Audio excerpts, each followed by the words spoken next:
जनतेचं काम आहे, म्हणून जनतेनंच संविधानाच्या बाबतीत जास्त जागरूक राहण्याची गरज आहे. इथं ॲडव्होकेट्स बसलेले आहेत, ते आपल्याला सांगतील की संविधान हा देशाचा सर्वश्रेष्ठ कायदा आहे. सर्वश्रेष्ठ कायदा आहे म्हणजे काय? या देशातले सर्व कायदे त्याहून दुय्यम दर्जाचे. हा कायदा या देशातल्या सर्व नागरिकांनाच नाही तर सरकारलाही लागू आहे. किंबहुना हे संविधान सरकारला कायद्याच्या बंधनात ठेवण्यासाठीच निर्माण झाला आहे. संविधानाचा कायदा हा जनतेसाठी कमी, सरकारसाठी अधिक असतो, हे आपण लक्षात घ्या. आता मला प्रशांत खजांच्याशी बोलत होतो,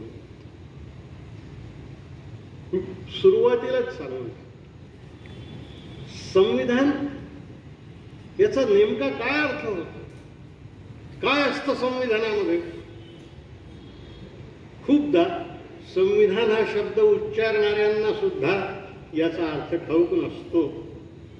तो राजीव गांधी नावाचा नेता आपल्या प्रत्येक भाषणामध्ये खिशातून संविधानाचं पुस्तक काढतो आणि दाखवतो की याचं रक्षण करायचं आहे, की समोर बसलेले जे टाळ्या वाजवणारे असतात ते बिचारे आपल्या खिशातून ते पुस्तक काढून हलवून दाखवतात, अरे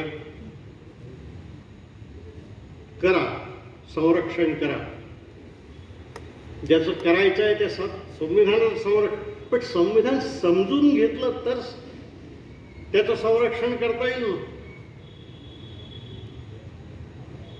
संविधान म्हणजे गाणं म्हणून समजून घेण्याचा विषय नाही, ते आंबेडकरांचं आहे म्हणून समजून घेण्याचं नाही, ते नेहरू, पटेल आणि गांधींच्या मार्गदर्शनामुळे झालं म्हणून नाही, ते तुमच्या माझ्यासाठी आपल्या पूर्वजांनी केलेलं आहे, हे त्याचं महत्व आहे, हे समजून घ्या. एक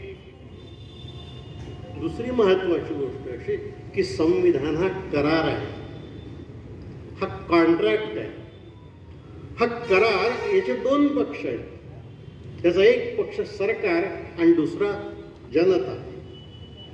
या करारानं जनता आणि सरकार यांच्यामध्ये अधिकारांचं वाटप करून दिलेलं आहे. आपल्या घटनेच्या 3ऱ्या प्रकरणामध्ये जनतेचे अधिकार सांगितलेले आहेत, त्यांना आपण मूलभूत अधिकार म्हणतो. आणि नंतरच्या काही प्रकरणामध्ये 4थ्या, 5व्या आणि पुढे काही अनुशिष्टांमध्ये सरकारचे अधिकार सांगितले.